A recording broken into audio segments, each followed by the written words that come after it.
ఆమె యొక్క కుమారుని కనును, తన ప్రజలను వారి పాపముల నుండి ఆయనే రక్షించును. గనుక ఆయనకు యేసు అను పేరు పెట్టుదు అనెను.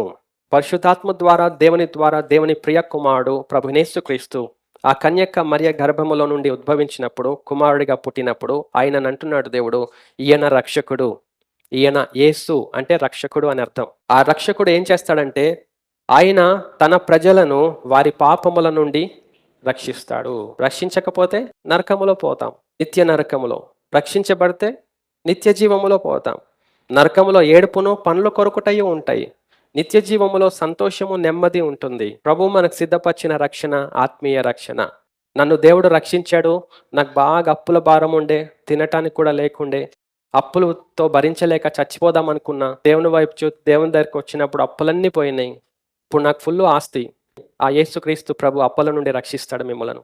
అప్పుల నుండి రక్షిస్తే రక్షకుడు. ఎందుకు అప్పుల నుండి విడిపించాడు దేవుడు? ఆ జీవము గల దేవుని నమ్మి ఆయన మాట ద్వారా ఆత్మీయ రక్షణ పొందుకోవటానికి విడిపించాడు.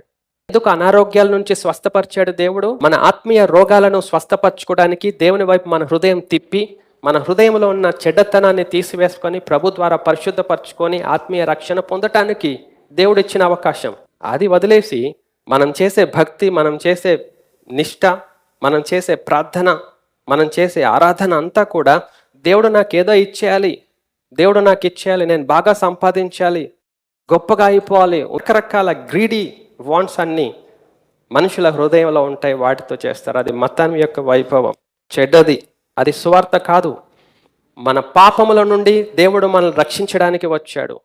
మనం ఆయనకు అప్పగించుకుంటే, ఆయన వైపు మన హృదయం తిప్పితే మన పాపముల నుండి ఆయన రక్షిస్తాడు.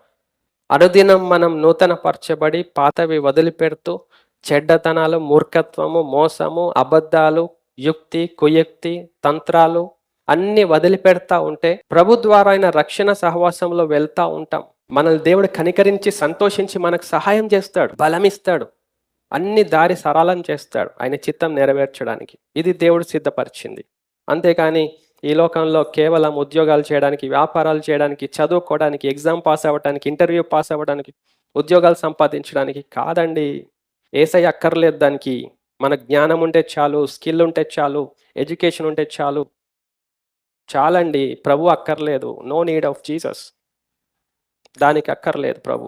మనకు ప్రభువు కావాల్సింది ఒక్కటే, దానికి మన ఆత్మ రక్షించబడాలి, నరకం నుండి తప్పించబడాలి, సాతాను నుండి విడిపించబడాలి, ప్రభువులో మనం రక్షణలో జీవించాలి. దానికోసమే ఆయన ఉన్నాడు. ఆయన నేడు మన కొరకు పుట్టాడు. మనం స్వీకరిస్తే మనం రక్షణ పొందుతాం.